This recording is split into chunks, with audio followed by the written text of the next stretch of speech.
It's my pleasure to welcome you to the third Bernard Schwartz Economic Symposia that we've organized in this year. The first two, some of you I think I see were present at least for some of them, started in the spring, and we're really sort of finishing today a narrative that some of you have been involved in throughout. The first day was organized around the question, who will replace the American consumer? And we concluded no one would after a lot of discussion and presentation. And then earlier this fall, we organized an event around the private debt overhang, the theme of the private debt overhang. In this town, public debt is sometimes, it seems to be the only political subject that consistently crosses all of the boundaries and channels of our political discourse. But in fact, what we discovered together, I think 6 weeks ago, was that the structure of private debt and private balance sheets in this country is at least as profound a challenge to recovery and to structural sustainable progress in the economy as the more familiar discussion about public debt. And I think both of those earlier symposia lead naturally to today's, which is, of course, a subject that has both short and medium and long-term implications for the country. I think one of the ways that we'll talk about jobs today is to recognize that the received wisdom and the conventional way of talking about jobs in the recovery, which is that it's a lagging indicator and that we will, as in the past, find our way forward, is certainly a proposition that we ought to question and probe and poke at from a lot of angles, because it's certainly conceivable that the job deficit that we have built up in this country will prove to be a leading indicator, contributing, if not to a formal double dip, to a very difficult, prolonged recovery by triggering more defaults in mortgages and by postponing the pace at which households can rebalance their own debt in the way that we reviewed in the last symposium. Many of you who have registered have gotten the briefing materials that our team has prepared, and with that sort of quick thematic introduction, let me set a few house rules and give you a sense of how things are going to unfold today. First of all, let me thank the team that is really at the heart of this work, some of whom I can see and some of whom I can't. Cheryl Schwenninger in the very back, who directs New America's Economic Growth Program, and his colleague Michael Lynn, two very sophisticated researchers who have been, I think, ahead of a lot of the discourse in this town about where the crisis was going and where its structural roots were most obstinate, and whose one of their gifts, I think, is evident in the slides that you all have, which is that they have sorted through an enormous amount of complicated and sometimes contradictory research that's unfolding during the crisis and synthesized it into a series of slides that I think are truly educational, but are also very sophisticated in the story that they tell. And so I hope you'll take some time with those, and some of them will be part of our discourse today. I'd also like to thank Steve Clemons, who I'll introduce in a moment, who has organized this conference as well as the last two, and who plays a very important role in helping to frame and think through both our economic policy work and our foreign policy work at New American, an indispensable part of what we'll do together today. And some of the younger staff who are around, please treat them with the respect they deserve. Sam Sheridan, Lenny Mendonca, and others who have played an important role in putting all of this together. Just a few housekeeping notes.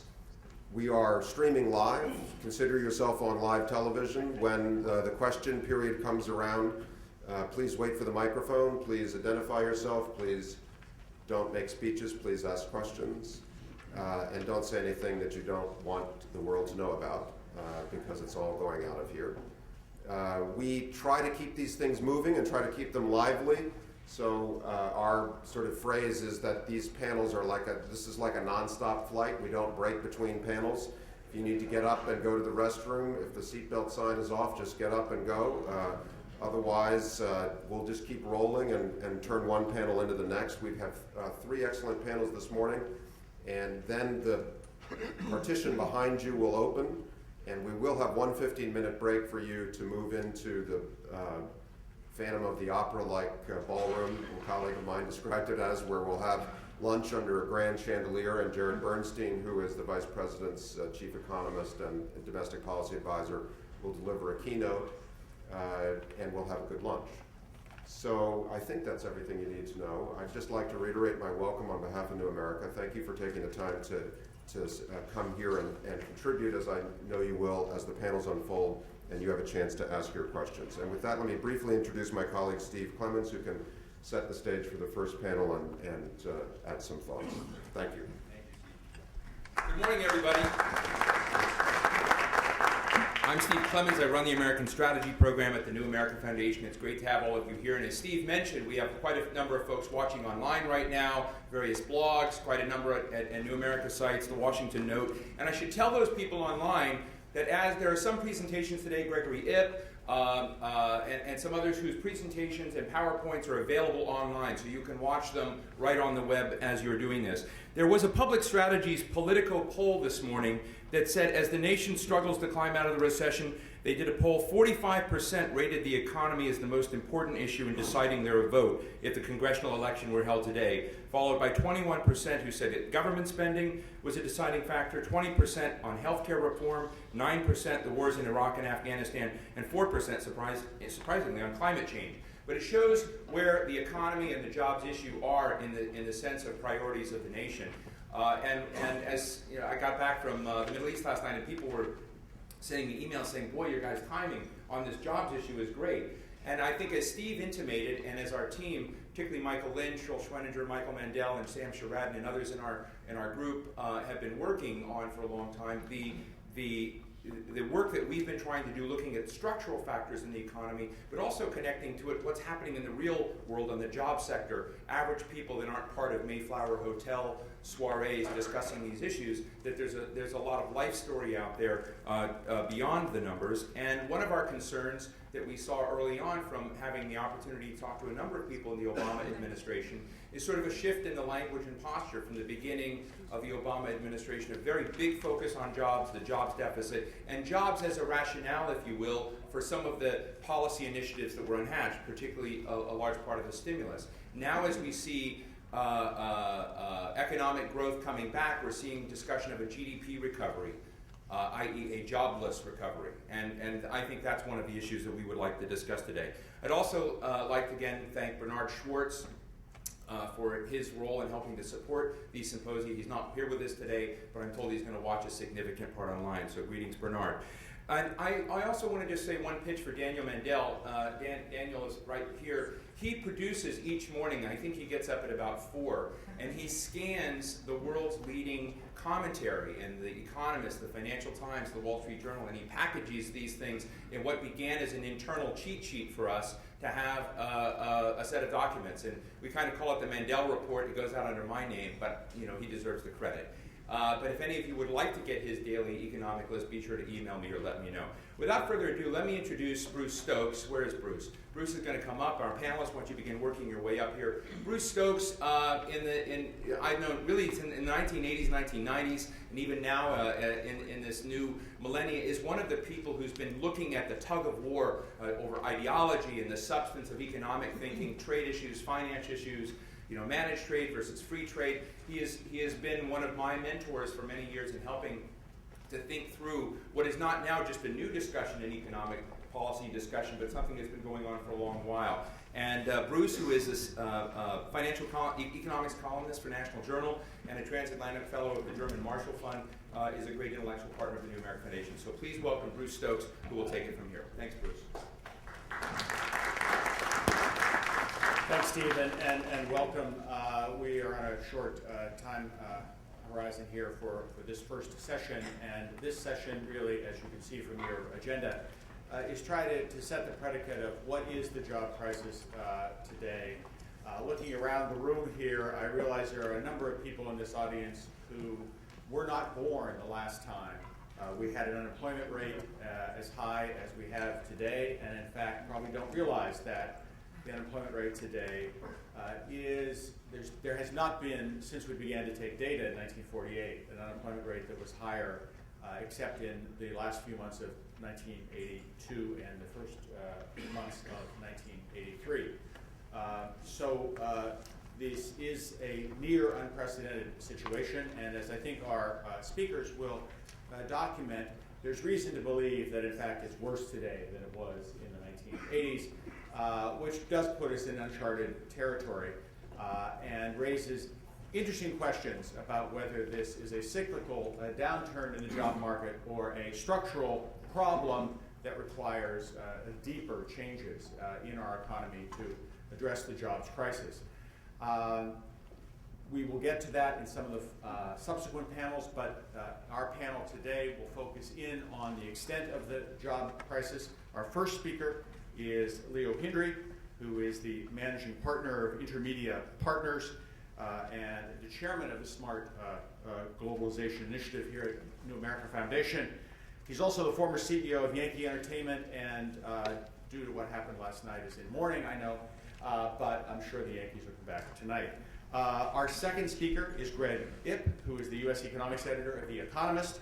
He is a commentator also on a number of the cable shows, CNBC, BBC, CNN, MSNBC, etc., and the former chief economics columnist, correspondent for the Wall Street Journal. Our third speaker is Joe Gagnon. I'm announcing them now so that they can seamlessly move into speaking when we get to going. He's a senior fellow now at the Peterson Institute of International Economics, formerly at the U.S. Federal Reserve for a number of years, and before that with the U.S. Treasury. And finally, our final speaker is Lenny Mendonca, who is the director of the San Francisco office of McKinsey and Company and the manager of the McKinsey Global Institute. If those of you who are not familiar with McKinsey Global Institute's reports, I use them regularly. I find them incredibly useful, in-depth analyses of public policy challenges.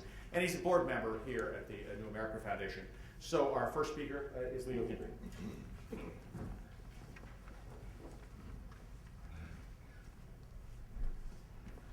Thank you, all of you. This is such a privilege, and my thanks, as Steve Clemons and Steve Coll said, to the staff who puts this together. This is a much more important conference today than it was intended to be, perhaps, when we conceived it, as Steve said some months ago. Sometime in the next several days, we're going to sort of officially declare the recession over. Many people began to declare it over in the last month. I don't think it is, and that is what this panel is largely going to address. A number of us have been saying recently and writing recently that, in our opinion, the U.S. economy is entering into a period of what we call a new normal. A new normal for us means a sustained period of only around 2% of annual growth, but more importantly, relatively high unemployment, not even into the medium term, but into the longer term. Far more important than the official unemployment rate, and it's something we'll dwell on at length today, both in this panel and in subsequent panels, is a belief on many of our parts that the effective unemployment rate in the United States is not nearly the 9.8% that was announced at the end of September, but that in fact it is close to 20%, that it is still rising, and in my opinion we will lose another 1 million jobs between now and the middle part of 2010. We began writing about an issue 3 years ago at the onset of the 2008 campaign in the middle part of 2006, and we began to draw attention to the fact that in its official statistics, the Bureau of Labor Statistics leaves out every month the roughly 11 million farm and self-employed workers in all of its determinations. That's more than 7% of the civilian labor force. But more importantly, it does not take into effect or into account the roughly 15 million women and men who are either part-time of necessity, marginally attached, or discouraged workers. These are women and men who have left the labor force out of frustration because they believe no jobs are available.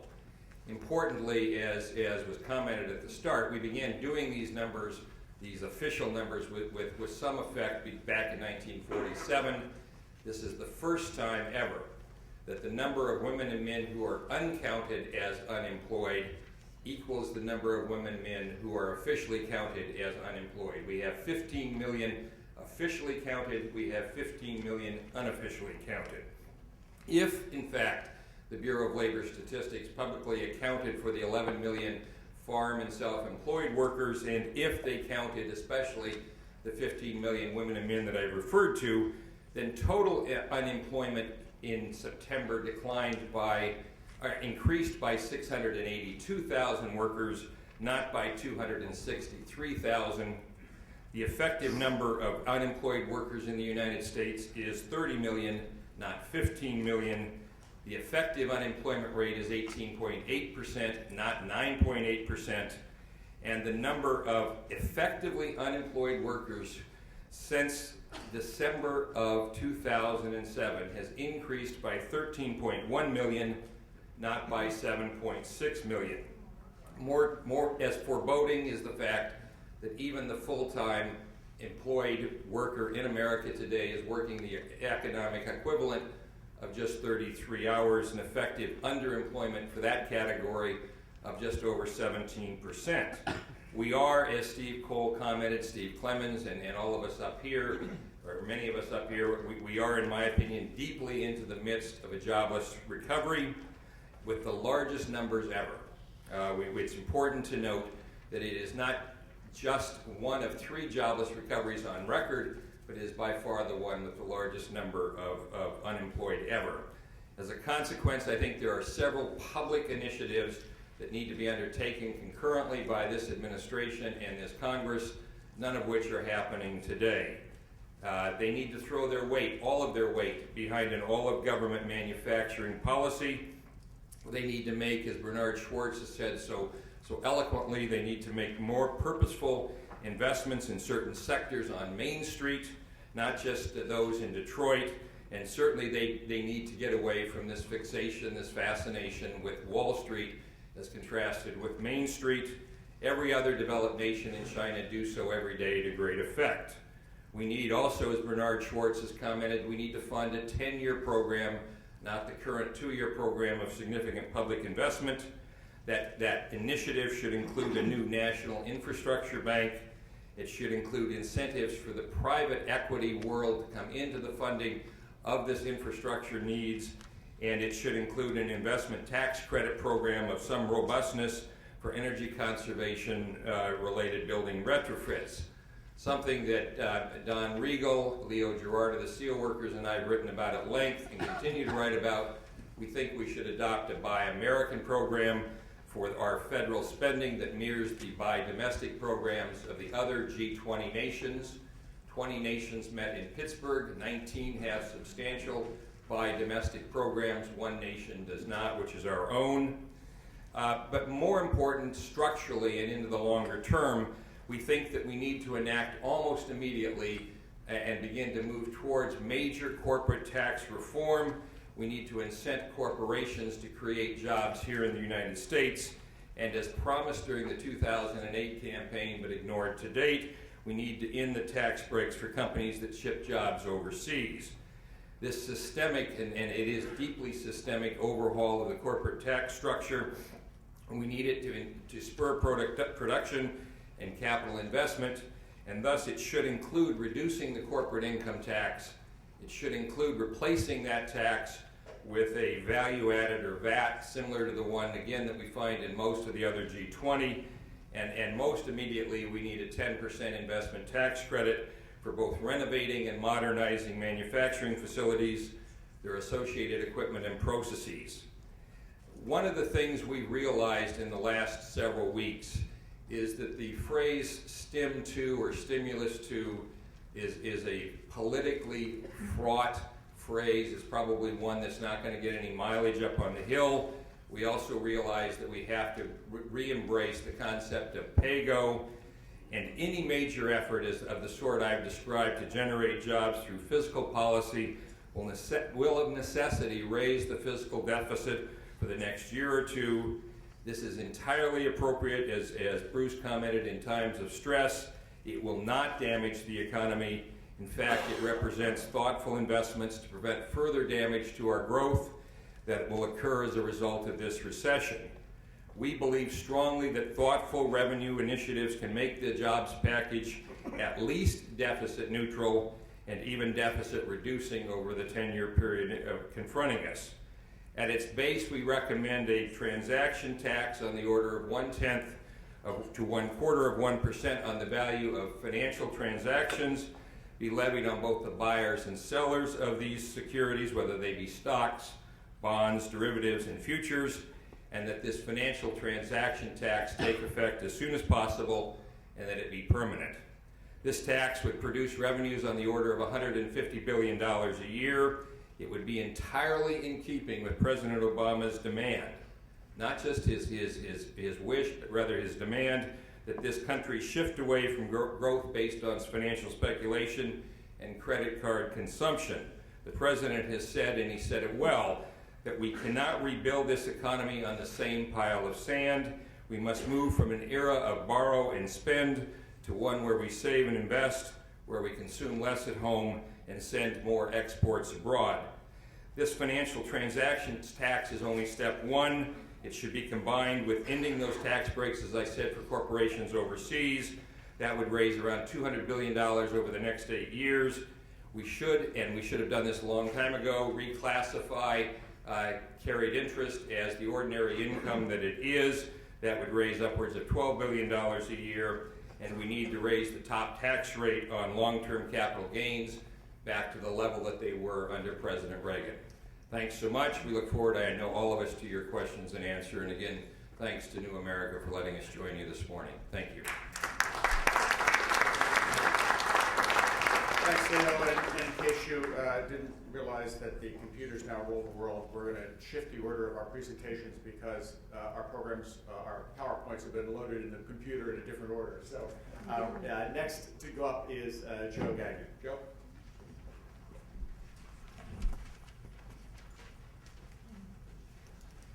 Thanks, Bruce. I'd like to start by pointing out that there really are two jobs crises that have both hit us now. The one jobs crisis that Leo and others at New America Foundation have been working on for a long time is a long-term structural crisis where our labor market is not working as well as it should, not delivering the right outcomes for Americans that we want.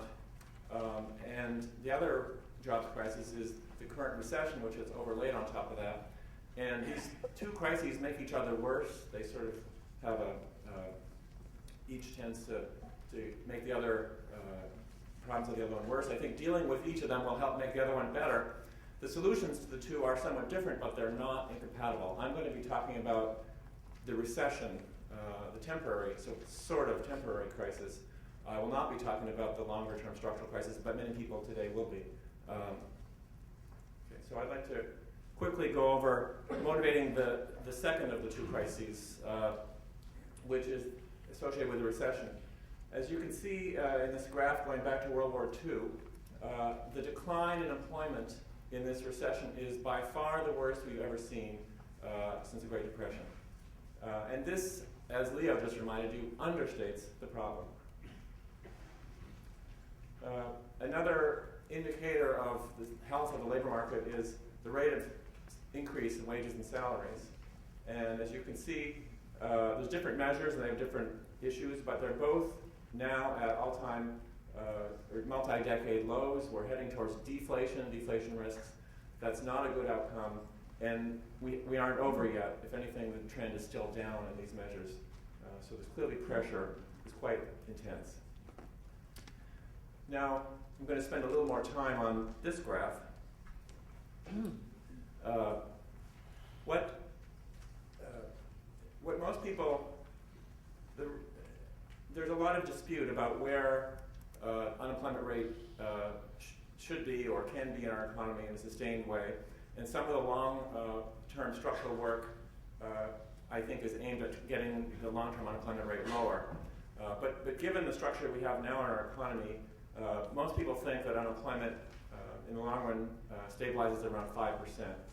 But there are some differences of opinion. I put a shaded region. All the opinions I've seen have pretty much stayed in the range of 4 to 6%, which is where it's been for over 15 years. Then what you see to the right, the dashed line, is the current unemployment rate, which is over 9%, and the blue chip forecast of the unemployment rate going forward. And this is not a cherry-picked forecast of some pessimist. This is the average forecast of all U.S. private sector forecasters. They're forecasting unemployment to be outside anyone's range of what is normal for 7 years in a row. That is catastrophically bad, and we cannot allow it. But that is what private sector, this is a forecast from just last week. This is what most U.S. private forecasters expect on current policies. To me, this says that current policies are clearly insufficient. Okay, this is not an outcome we should want. There's nothing but harm that will come out of an outcome such as this.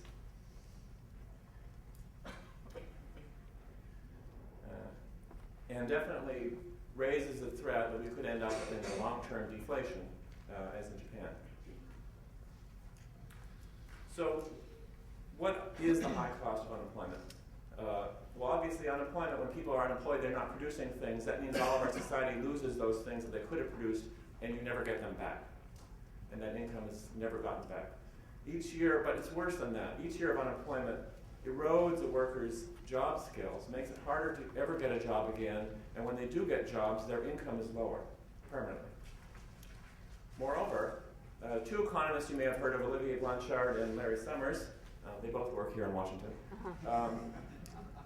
wrote an interesting paper, which is one of their better papers and has been verified by numerous studies since, that each year that unemployment exceeds its natural rate, about 5%, the permanent capacity of the economy to produce is lowered forever. And it just gets worse the longer that this continues. It's called hysteresis of unemployment. It takes extraordinary efforts to ever gain that back. So we don't want to let that happen.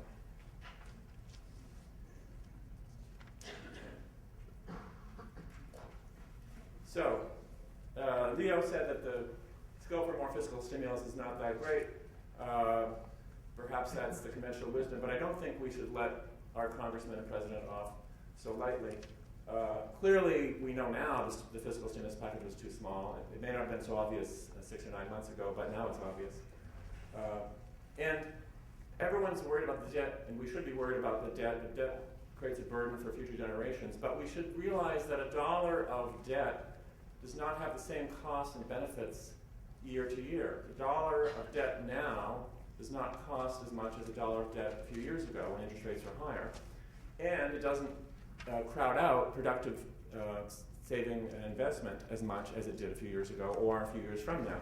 Right now, with huge unused capacity in our economy, government spending will show up in more output in total and not just taking it away from other people. So we can all be better off. And at the same time, the cost of financing this debt is extraordinarily low. 10-year treasury rates are a little over 3%. That's less than the growth rate of the economy over 10 years. And it means that our economy will be bigger relative to the debt when we're done with this, even if we never pay off that debt. So it's extraordinarily cheap. You compare that to the early 80s when interest rates were 15% or so. That was expensive deficit financing. This is cheap deficit financing. Brad DeLong on his website has a good discussion of this. And I would note that fiscal policy, obviously, one of the risks of fiscal policy is that you stimulate and then your forecasts are wrong and it turns out the economy is growing faster than you thought. We recently had a good industrial production number last week, which suggests maybe the recovery is a little faster. But given how, from the previous slide, how long unemployment is going to remain way outside that range, even if we have a few years, 2 or 3 years of faster growth, we're not going to be getting unemployment into that range in the next 2 years. So we have no risk of overstimulating in the next 2 years. So what are some options? Well, people today will be talking about a lot of options, and I don't have much to say. I think we should obviously think about what we want our spending or tax cuts to do, and how do we trade off there's issues such as just putting people to work as cheap as possible versus getting people to do things that we think are productive. To some extent, there's some trade-offs there. Other people will be talking about that. But it seems to me a minimum is that no government should be laying off a worker during a recession. So aid to the states is beneficial. Infrastructure projects, if people can agree on what good infrastructure projects that they will value in the future, then we should do them if they can be done quickly. And payroll tax holiday, if we can't think of anything else, that's a quick way to get people, especially at the low end of the spectrum, money. Let me quickly move on to monetary policy. I would just say that I agree with people who say that the Fed did more than anyone else to prevent this from being another Great Depression. I think that's true. This is an extraordinary shock, and the Fed was extraordinarily aggressive. But being extraordinarily aggressive doesn't mean it's enough. You could be very aggressive and still not quite have done enough. I think clearly they didn't do enough. Just because rates are at zero at the short end doesn't mean they can push them down at the longer end. Ben Bernanke himself has said that. They can push down longer-term interest rates to help stimulate activity and business borrowing. Those are the more important rates for the economy. Okay, so for example, Federal Reserve can lower long-term interest by announcing explicit ceilings for yields on longer-term Treasury debt. Fed can enforce these interest rate ceilings by committing to make unlimited purchases of such securities. Well, the Treasury term structure, as you can see at the left, for very short-term maturities is close to zero. That's the zero interest rates we've heard about.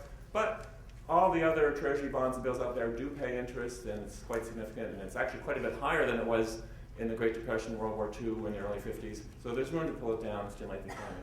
Finally, bottom line is that I think macro policy really is the first line of defense, because this is the purpose of macro policy. The purpose of macro policy is to stabilize employment and keep inflation stable, but that's clearly not at risk right now. Plenty of scope for more action, and the benefits right now are particularly high relative to the costs. Thank you. Thank you, Greg.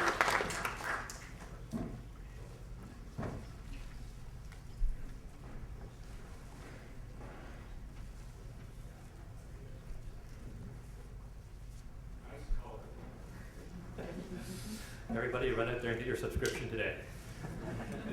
Thanks for having me here. I'm not going to give you prescriptions. You've got a lot of discussion of that later on today, but I am going to try and lay out some parameters, some quantitative parameters about the current situation of the job market and the outlook. I would summarize my own view on this as that saying that I'm a short-term optimist, which I think you might actually like having a little bit of good news today, but a medium-term pessimist and a long-term agnostic.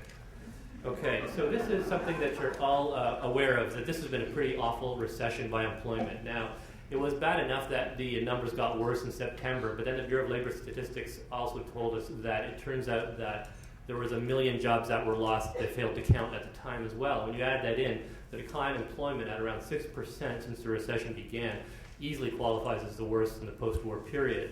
And the loss of labor income is even worse when you consider that the average work week has shrunk to 33 hours from 33.8, which is the equivalent of 3 million additional jobs lost in addition to the 8 million that we've counted. But there's an interesting puzzle here, because while it's been the worst recession in terms of employment, it has not been the worst in terms of output. As you can see, that there have been recessions that have been roughly as severe in 1957, 1973, and 1981. Why is this? Well, there's a couple explanations. One, unfortunately, is that GDP is going to be revised, and we're going to discover that it actually is the worst recession by output. However, that may not be the full story. There's actually a little bit of a puzzle developing. About 20, 30 years ago, a famous economist named Arthur Oken established a relationship between losses in output and unemployment, and said that if the economy shrinks by a certain amount, the unemployment rate goes up by a certain amount. Well, in the last recession, Oken's law should have predicted an unemployment rate of about 8.5%, and about a percentage point over that. Why is that? It seems to be that employers, for reasons that have a variety of explanations, have been much more aggressive about shedding labor in this recession than they typically have, more so than can be explained just by the decline in sales and production that they've experienced. That means that they may have actually overshot, that the labor shedding got carried away, and that we actually could be right now at a turning point. And a few of the high-frequency indicators that you can look at, such as this is the 4-week moving average of unemployment insurance claims, does indicate the fact that we are at a turning point in the labor market. Now, I know that the numbers did get worse in September, and that gave rise to a lot of discussion about why we need a second stimulus and so forth. For my money, I think that's premature. I think the numbers are much more likely to get better, perhaps surprisingly quickly, than they are to get worse, at least in the very short term.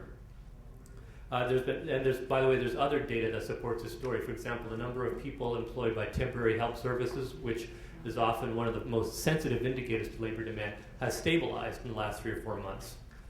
This is another positive sign. I discussed the possibility that there was excessive firing of workers on the way down. It may be that because this recession was caused by a freeze-up in the financial markets, employers, especially smaller employers that don't have a lot of financial resources, put a high premium on preserving cash, and therefore they were more likely to fire people than they otherwise would have been.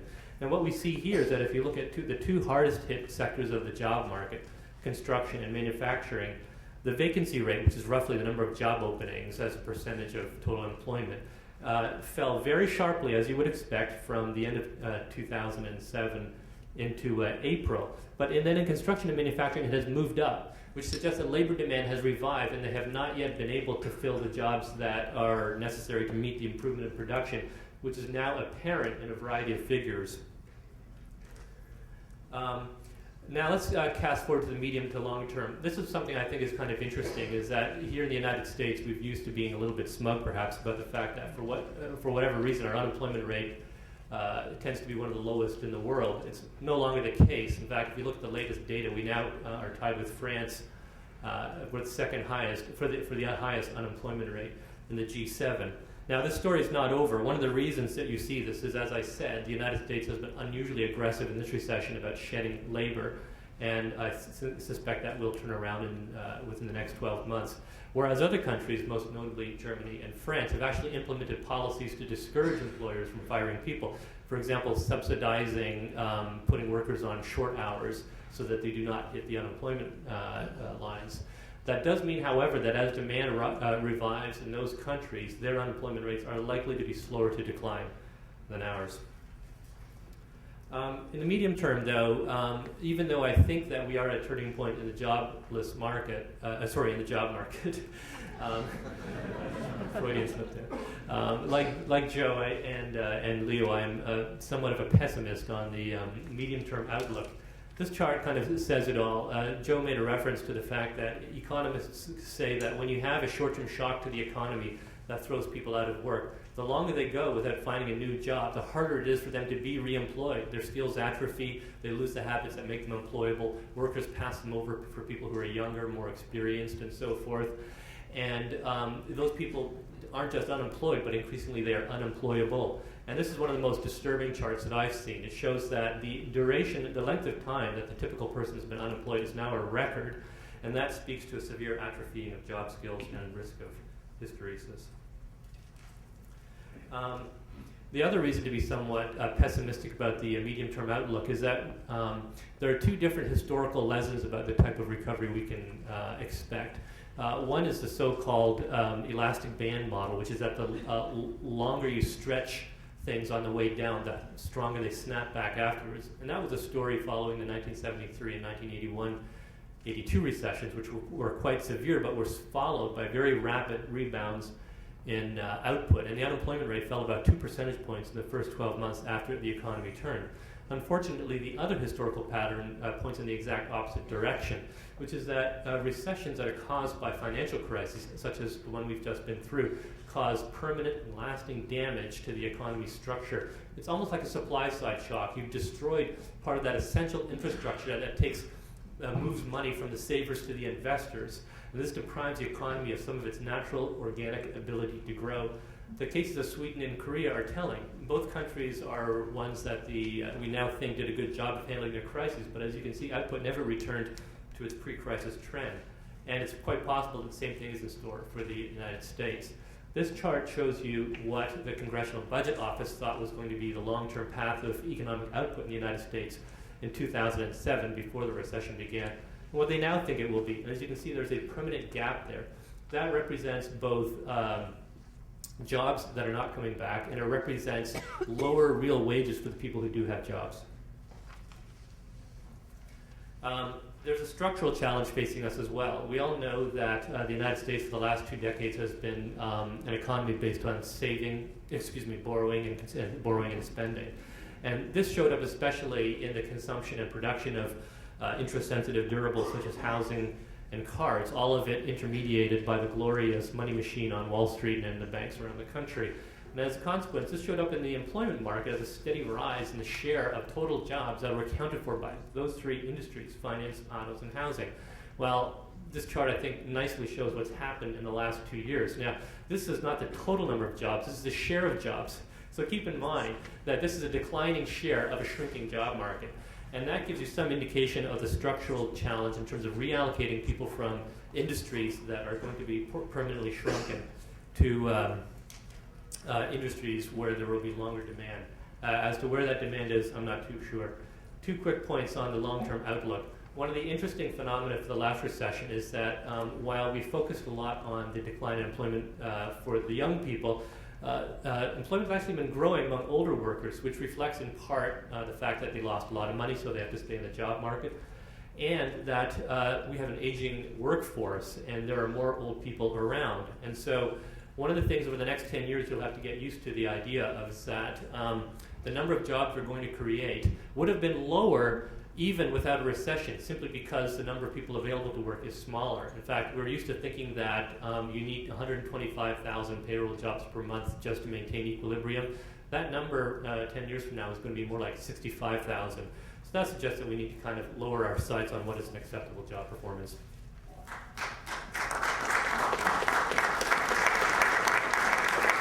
Thanks, Craig, and for our final presentation, Lenny.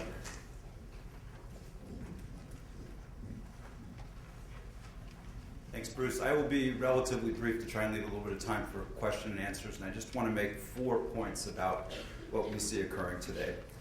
The first one is that despite some recent month-to-month improvements, particularly in the capital markets and to some degree the credit markets, we need to make a real distinction between a global economy that is improving and one that is in fact in recovery.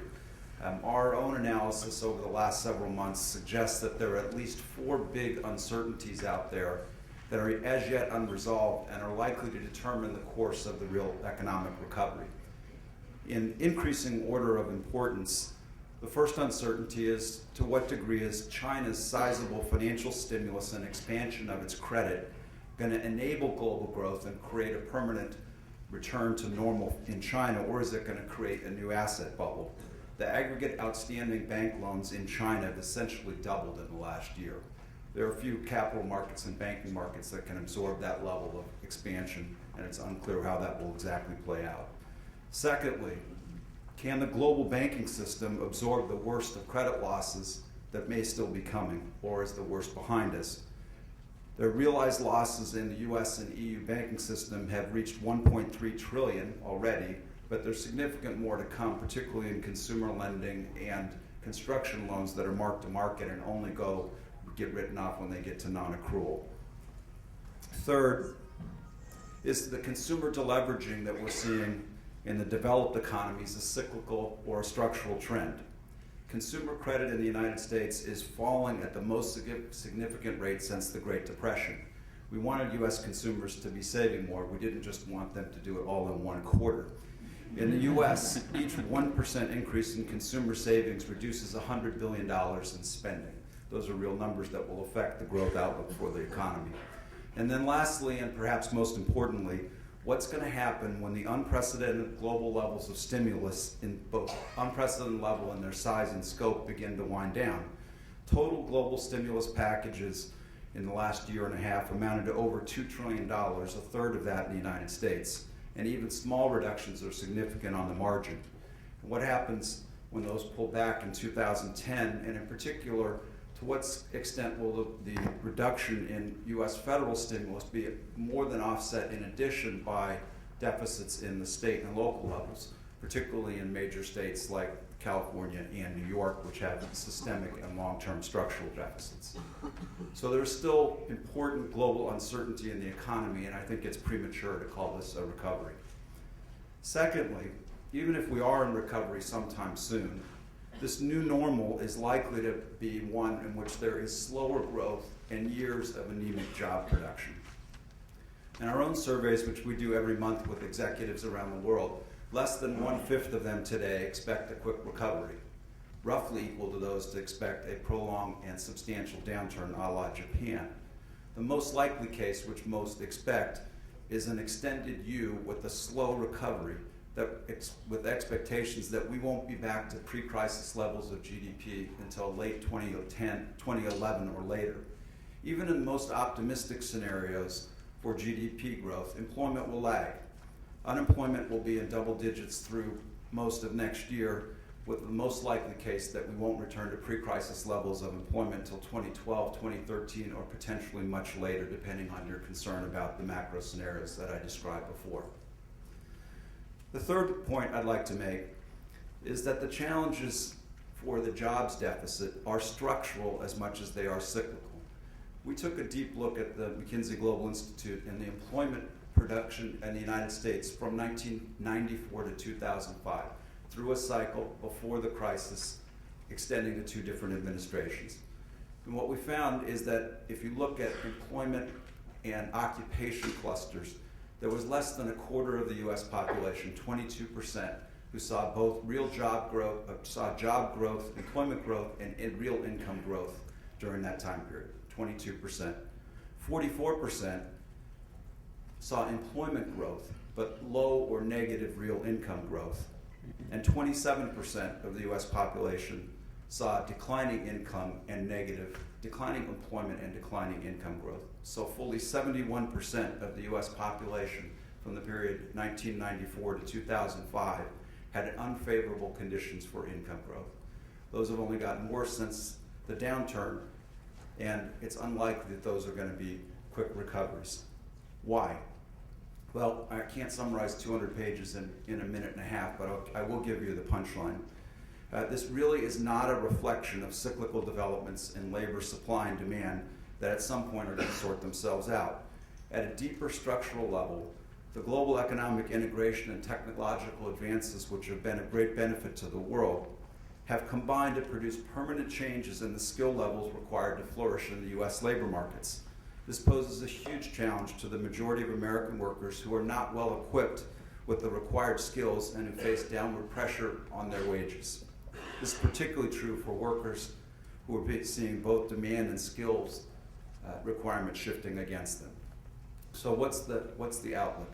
Well, there's no silver bullet, but I want to talk about one thing that is a much more fundamental, longer-term challenge, and that is perhaps the most important question, which is how can the U.S. achieve an economy-wide human capital upgrade from primary to secondary to higher ed to workforce development and on-the-job education.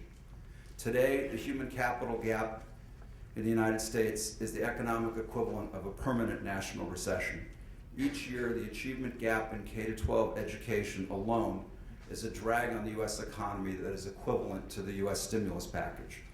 The steps we've taken so far may be helpful to the cyclical problems, but they're far too small compared to the pace of change and what's at stake. We need a transformation in our human capital system at the scale that we saw when America moved from farms to factories and to universal secondary education that became the goal. And we need it today for all adult workers, not just school-aged children. I worry deeply about the jobs deficit. I worry about it because it's not just cyclical, it's real, structural, and long-term. We need a level of innovation in human capital, not just more investment in physical and financial capital. Thank you, and if anyone would like to see the more detailed report that I mentioned, it's at McKinsey's website at mckinsey.com. Thank you.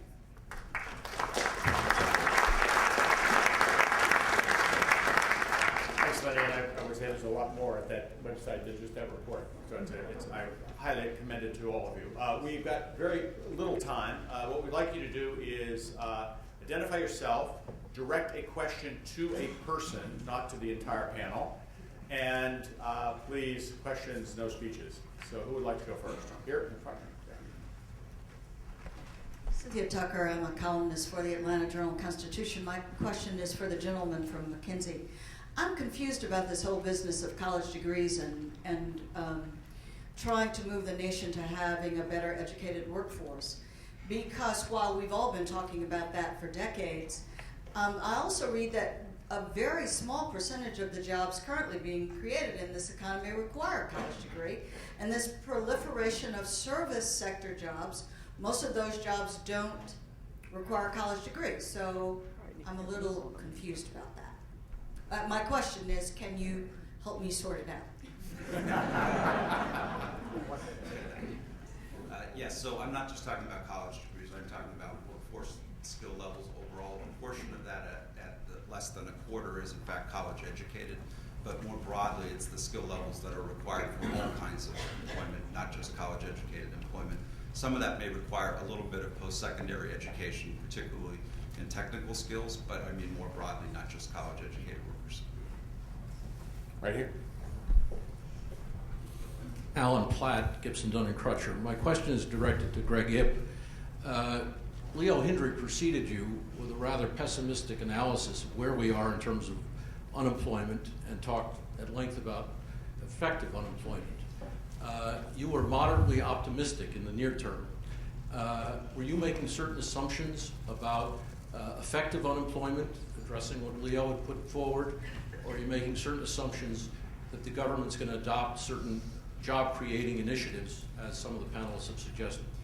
Actually, I don't think Leo's story and my story are inconsistent. You can actually have a near-term recovery in employment just basically because of the cyclical dynamics of the economy as companies move from cutting inventories to boosting inventories. It just means that there's a very large pool of unemployed people that are waiting there to be soaked up. And in fact, in the early stages of the recovery, you may not see much improvement in headcount at all because firms have been so aggressive in terms of not just cutting headcount but hours. The initial effect may be to boost hours. In fact, I had mentioned the reduction in the work week. That's one of the ways that shows up is in a large number of people working part-time but who would rather have a full-time job. That's one of the points that Leo referred to. Back here. Dennis Shamit, National Academy of Sciences. Getting back to the question of education, it sounds a little bit like supply-side economics. There are a lot of PhDs who can't find jobs these days. The problem seems to be job creation, not only job skills. While I would agree that a better job skill pool will help the economy overall, no amount of education is going to help you if the jobs aren't there. So could you address that issue? One additional point. We've been, I think, in the last 30 years undergoing a structural change in our economy because of technology. A lot of the jobs being lost are being lost deliberately and aren't going to come back. So again, if you could comment on both of those. Right. So again, I was talking about longer-term structural change, not the near-term cyclical issue, and we certainly need all of the things that we're talking about, the other speakers were talking about in terms of near-term demand stimulus. But the challenge is that unless we're going to do that by turning back the clock on technology and global integration, the challenges are still going to be there when we get through the cycle. And so my point was as much that we need to develop ahead of that recovery the set of skills that are going to be necessary to meet the job requirements going forward. And unfortunately, those are decade-long challenges. You can't just flip the clock on human capital. The second thing I'd say is that the elements of what's necessary to do that is going to include, in an environment where we will likely have for a very long time substantial turnover in job categories, a much more creative investment in job retraining, not just assuming that you get all of your education when you are in high school or college and that will serve you for the rest of your life. Our system of community colleges, workforce redevelopment, corporate investment in human capital and training does not work.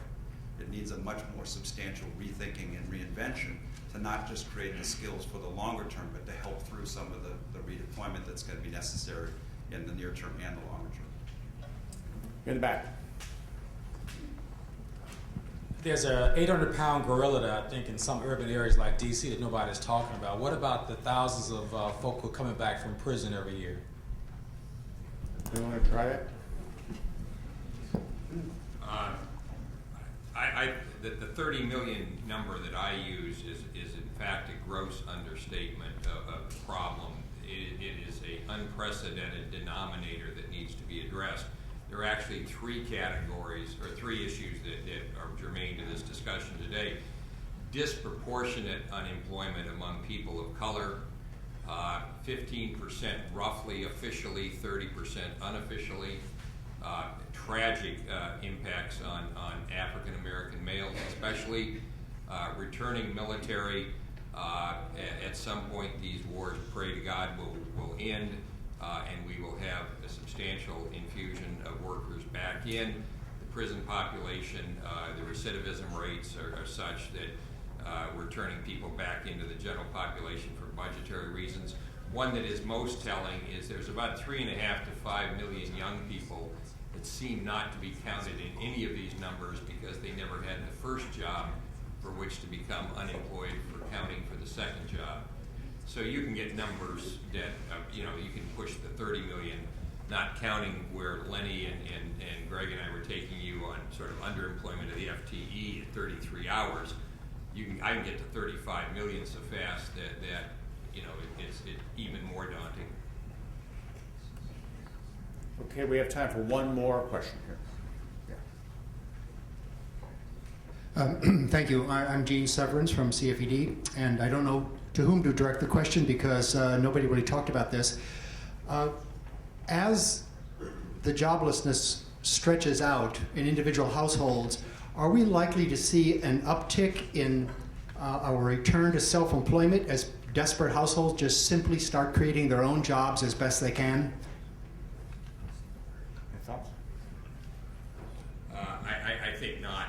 I think an economy of this dynamic has pretty well identified plus or minus a few million the self-employed category.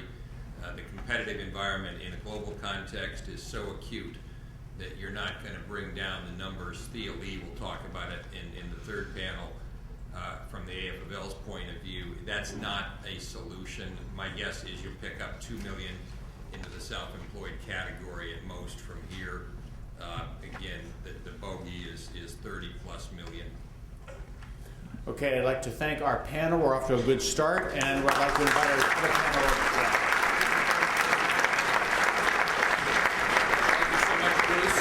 Thank you, Bruce, and thanks to all of the panel for the excellent material.